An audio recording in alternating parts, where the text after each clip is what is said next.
दोस्तों, रमजान का महीना मुसलमानों के लिए सबसे खास और मुबारक महीना माना जाता है, क्योंकि इस महीने में मुसलमानों का ज्यादातर वक्त नेक कामों में गुजरता है। और रमजान के महीने में जो सबसे अहम इबादत पूरी की जाती है वो है इस महीने में रखा जाने वाला रोजा। लेकिन इतना ही नहीं, रोजा एक अहम इबादत होने के साथ साथ ये पूरी तरह से एक साइंटिफिक प्रोसेस भी है, जिसमें शरीर की गहराई से सफाई होती है। और अगर इसे ठीक से किया जाए तो इसके जरिए गंभीर से गंभीर बीमारी को भी काफी हद तक ठीक किया जा सकता है, जैसे कि कब्ज, डायबिटीज, एक्जिमा, पीसीओडी, कैंसर और यहाँ तक कि वजन बढ़ाने और वजन घटाने वाले लोगों के लिए भी रमजान एक बहुत ही कीमती तोहफा है। लेकिन रोजे का हमारे शरीर को पूरा फायदा मिल सके, उसके लिए हमें सेहरी और इफ्तार में क्या खाना चाहिए उस बातों का पता होना बहुत जरूरी होता है, क्योंकि पूरे दिन भूखे रहने की वजह से इफ्तार में खाई जाने वाली चीजों का हमारे शरीर पर अच्छा और बुरा दोनों तरह से असर हो सकता है। इसलिए जरूरी है कि सही तरीके को समझकर रोजे का ज्यादा से ज्यादा फायदा उठाने की कोशिश करना चाहिए। दोस्तों, सबसे पहले तो मैं आपसे माफी चाहूंगा क्योंकि ये वीडियो मुझे और पहले अपलोड कर देनी चाहिए, लेकिन इसे मैं अपलोड करने में लेट इसलिए हो गया क्योंकि मैं इस टॉपिक पे अच्छे से रिसर्च करने के साथ साथ रोजे के दौरान खुद पे ये एक्सपेरिमेंट करके गहराई से जानने की कोशिश कर रहा था कि आखिर किस वक्त में किस चीज को खाने से हमारी बॉडी किस तरह से रिस्पॉन्स करती है। क्योंकि रोजे में बहुत ज्यादा भूख और प्यास की शिद्दत को मिनिमाइज करने के साथ साथ रातों को अच्छी नींद और सुबह पेट का भी साफ होना बहुत जरूरी होता है। इसलिए आज की इस वीडियो में हम 5 बातें जानेंगे। नंबर 1, हमें सहरी में क्या खाना चाहिए जिससे सुबह गैस या एसिडिटी की प्रॉब्लम भी न हो और जल्दी भूख प्यास भी न लगे।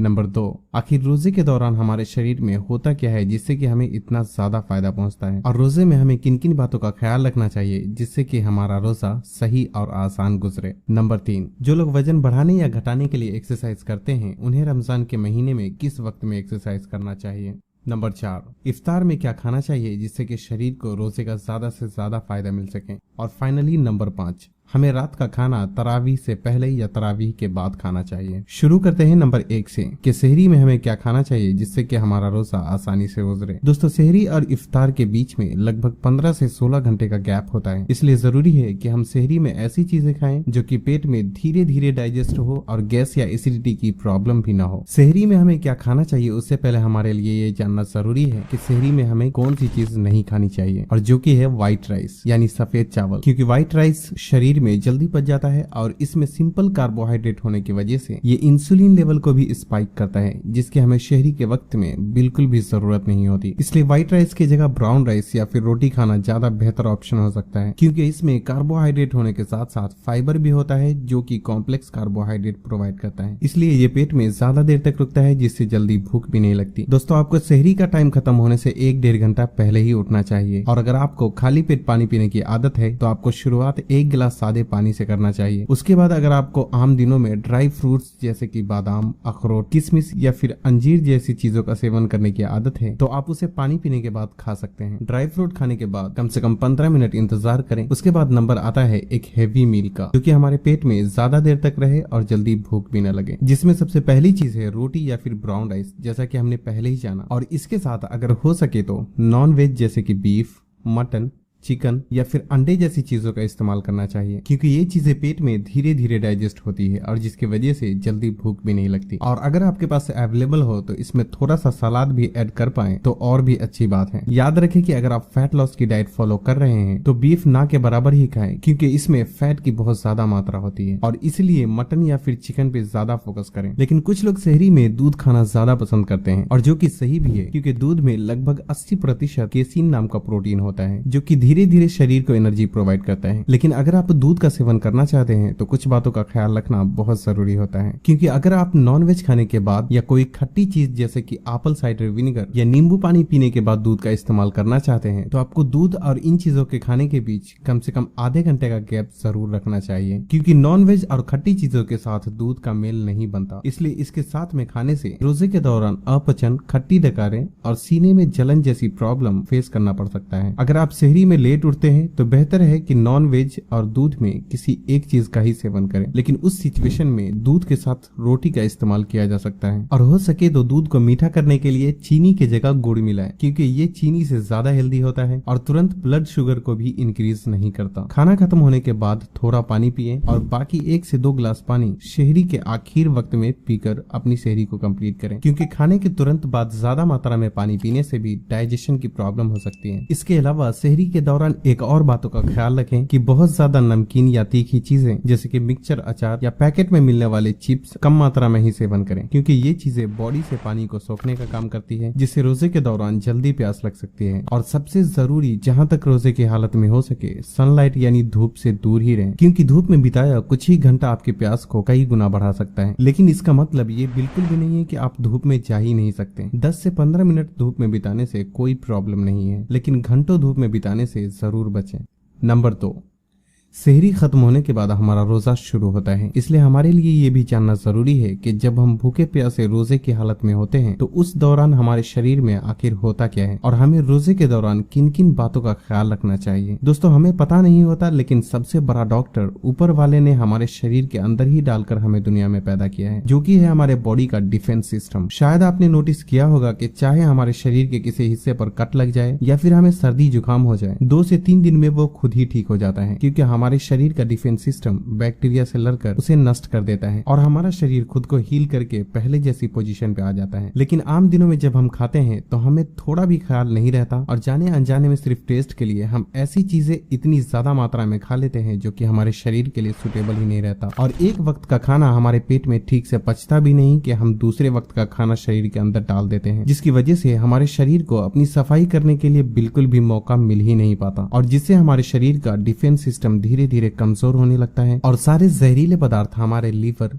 फैट सेल्स और हमारी आंतों की दीवार पर जमने लगता है, जिससे शरीर को हाई कोलेस्ट्रॉल, मोटापा और दिल की बीमारी से लेकर चेहरे पर एक्नी, पिंपल्स, एक्जिमा, सोराइसिस और यहाँ तक कि कैंसर जैसी बीमारी होने के भी चांसेस बहुत ज्यादा हो जाते हैं, क्योंकि शरीर में गंदगी जमकर बीमारी का रूप ले लेती है। लेकिन इससे बिल्कुल अलग वही जब हम रोजा रखते हैं तो हमारा पेट खाली रहता है और जिसकी वजह से हमारे शरीर को पूरा समय मिलता है अपनी सफाई कर पाने का, और तब हमारा शरीर डैमेज सेल्स को और फैट सेल्स को खाकर एनर्जी प्रोड्यूस करने लगता है, जिससे शरीर की चर्बी पिघलने लगती है और बीमारी पैदा करने वाले डैमेज सेल्स भी खत्म होने लगते हैं। और इसलिए पूरे महीने का रोजा रखने के बाद शरीर की गहराई से सफाई हो जाती है, जिससे कि खुद को पहले से ज्यादा लाइट और तंदुरुस्त महसूस होने लगता है, और उसके बाद खाया पिया भी शरीर को ज्यादा अच्छे से लगता है, जिससे कि बाद में वजन बढ़ाने और घटाने में भी बहुत मदद मिलती है। लेकिन जैसा कि हमने पहले ही जाना कि रोजा यानी इंटरमिटेंट फास्टिंग बॉडी को डीपली डिटॉक्सिफाई करने का नेचुरल और साइंटिफिक प्रोसेस है, इसलिए आम दिनों में हर धर्म के लोग अपनी बॉडी को डिटॉक्सिफाई करने के लिए 12, 14 या फिर 16 घंटे भूखे प्यासे रहकर अपनी फास्टिंग को पूरा करते हैं। लेकिन हमारे लिए यहाँ ध्यान देने वाली बात यह है कि रमजान के रोजे का मतलब सिर्फ भूखा प्यासा रहना बिल्कुल भी नहीं है, बल्कि भूख प्यास की कीमत को पहचान कर ये समझना है कि एक गरीब व्यक्ति जिसके पास खाने के लिए भी पैसे नहीं है, वो भूखा रहकर जिस दर्द को महसूस करता है उसे हम भी महसूस करें और उनकी मदद करें। इसके अलावा अपनी गलत सोच, गलत आदतें और गलत कामों पर काबू पाकर दिलों को साफ करना, गरीब, लाचार और जरूरतमंदों का ख्याल रखना रमजान के रोजे का सही मकसद है। और अगर एक लफ्ज में कहा जाए तो रोजे में आपका पेट ही नहीं बल्कि आपके शरीर का एक एक हिस्सा रोजे से होना चाहिए। इसलिए जरूरी है कि रमजान के महीने में दिन हो या रात, जहाँ तक हो सके हमारा वक्त अपने रब की इबादत और अच्छे कामों में गुजरना चाहिए। नंबर 3, रमजान में एक्सरसाइज या वर्कआउट करने का सही समय क्या होना चाहिए। दोस्तों, ये डिपेंड करता है कि आप वजन बढ़ाने के लिए एक्सरसाइज कर रहे हैं या फिर वजन घटाने के लिए। अगर आप वजन घटाने के लिए एक्सरसाइज कर रहे हैं तो रमजान के महीने में आपको खाली पेट ही एक्सरसाइज करना चाहिए, क्योंकि जैसा कि हमने पहले ही जाना कि रोजे के दौरान हमारी बॉडी एनर्जी प्रोड्यूस करने के लिए फैट सेल्स को बर्न करती रहती है, और जब हम ऐसे में एक्सरसाइज करते हैं तो फैट बर्निंग प्रोसेस फास्ट हो जाता है और शरीर की चर्बी और भी ज्यादा तेजी से पिघलने लगती है। और यहाँ हमारे लिए ये भी समझना जरूरी है कि फैट लॉस की एक्सरसाइज के बाद लगभग 1 घंटे तक हमें कुछ भी नहीं खाना चाहिए, क्योंकि एक्सरसाइज के बाद भी फैट बर्निंग प्रोसेस प्रोग्रेस में रहता है। लेकिन 1 घंटे के बाद शरीर को हेल्दी मैक्रोस की जरूरत पड़ती है, इसलिए आपको असर की नमाज के बाद और इफ्तार के 1 घंटा पहले ही अपनी एक्सरसाइज खत्म कर लेना चाहिए। फॉर एग्जाम्पल, अगर आपके यहाँ 6:40 पे इफ्तार का वक्त होता है तो आपको अपनी एक्सरसाइज 5:20 से शुरू करके 5:40 पे खत्म कर लेनी चाहिए, क्योंकि रमजान के महीने में 15 से 20 मिनट की एक्सरसाइज ही बहुत ही काफी हो जाती है। एक्सरसाइज में आप high speed stepping, jumping, squats, pushup, plank या फिर सिंपली वॉकिंग या जॉगिंग, जो भी आपको अपनी बॉडी के हिसाब से आसान लगे वो कर सकते हैं। जबकि जो लोग वजन बढ़ाने के लिए एक्सरसाइज करते हैं उन्हें इफ्तार के बाद एक्सरसाइज करना चाहिए, क्योंकि खाली पेट ठीक से वेट लिफ्टिंग कर पाना पॉसिबल नहीं है। और अगर आप कर भी लेते हैं तो उसका आपको फायदा नहीं होने वाला, क्योंकि वेट लिफ्टिंग में ब्रेक डाउन होने वाली मसल्स को रिपेयर करने और एनर्जी लेवल को मेंटेन करने के लिए आपके पेट में हेल्दी मैक्रोज का होना बहुत जरूरी होता है। इसलिए बेहतर है कि इफ्तार के बाद ही एक्सरसाइज किया जाए। नंबर 4,